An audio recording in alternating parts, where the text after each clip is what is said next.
What's up gamers, DreamcastGuy here, talking today about Anthem because some new leaks are pointing to the fact that this game could have some giant microtransactions that are just despicable. Some of them are so expensive that it's making this game seem like it could be a little bit of a scam.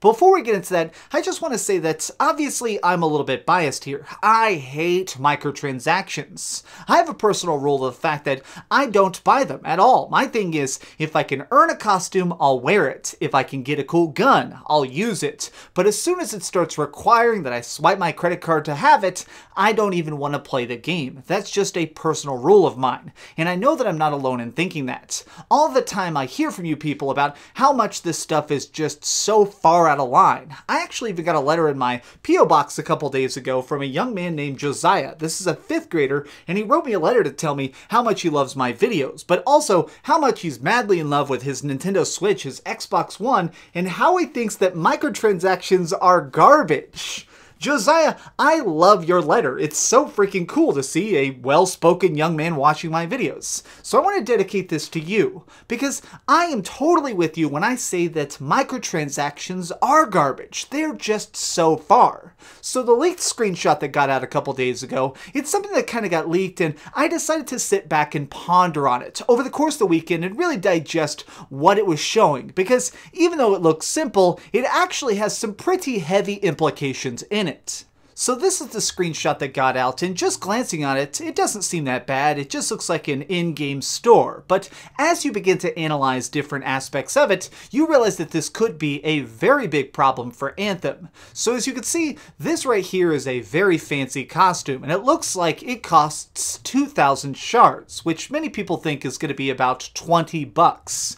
A $20 costume is a big price tag, but beyond this, there's an additional problem with what if this is something that's just one of multiple? What if there's tons and tons of $20 premium costumes? Next to that though, we can see a separate number, which is the in-game price. How much it costs if you spend only the dollars that you get by earning quests. This costs 40,000 in-game dollars. 40K. Now that is a huge number, but it's hard to know how big it could possibly be because obviously the final game is not out. We don't know if that's going to be 800 hours of work or 80 minutes of work, but it seems like it could be a very large number because of the demo itself. Now I put a ton of hours into the demo. I played and tried to beat every single quest I could with each of the Javelins I unlocked. I wanted to make sure that I had a good grasp on what the game was just before it comes out.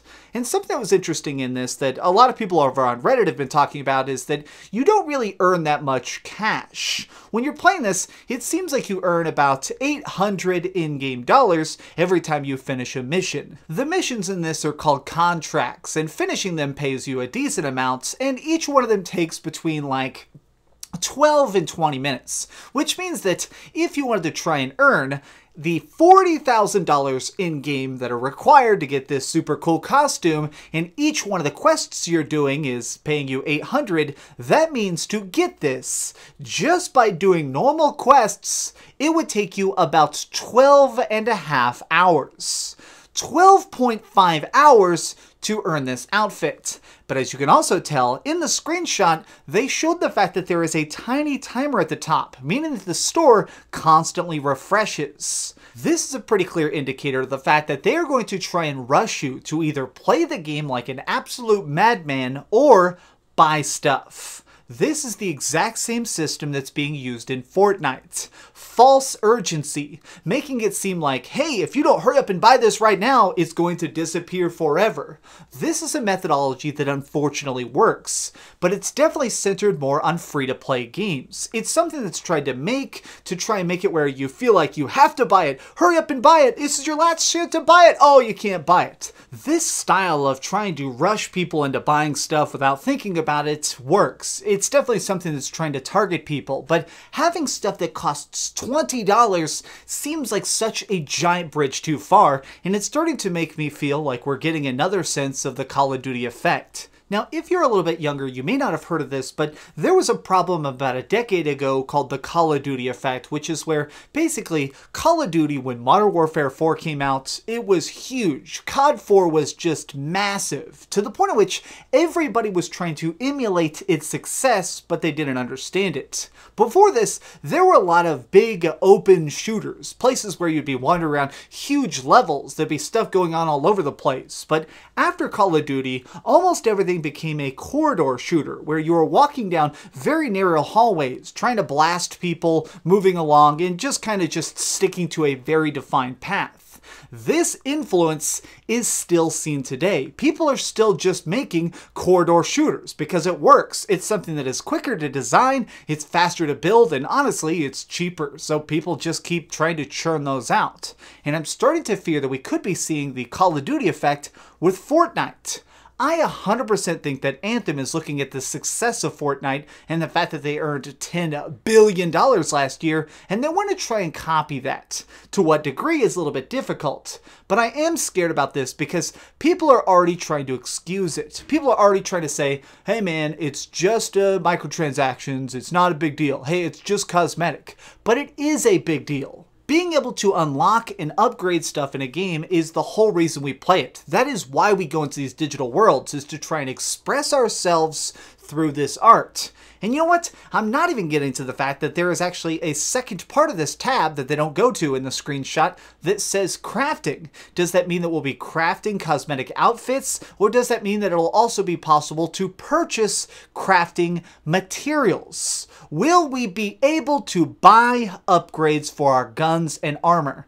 This is so unfathomable. If they truly go that far, which I truly believe they might, it's going to be a totally different game, and something that I think won't last very long.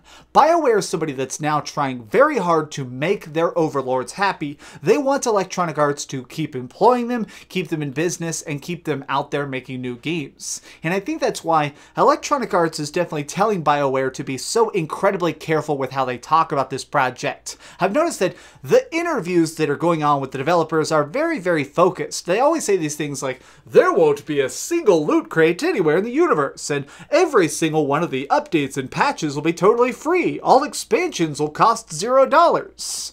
I'm starting to think that they're trying to do a thing now that feels like the opposite of free-to-start games. These are sort of things that are very popular on the App Store, where you download a game for free, and at the start, everything is just right there. Everything is super easy to access, but the longer you play it, the more it tries to exhaust you with more microtransactions and more things where you have to pay to keep playing.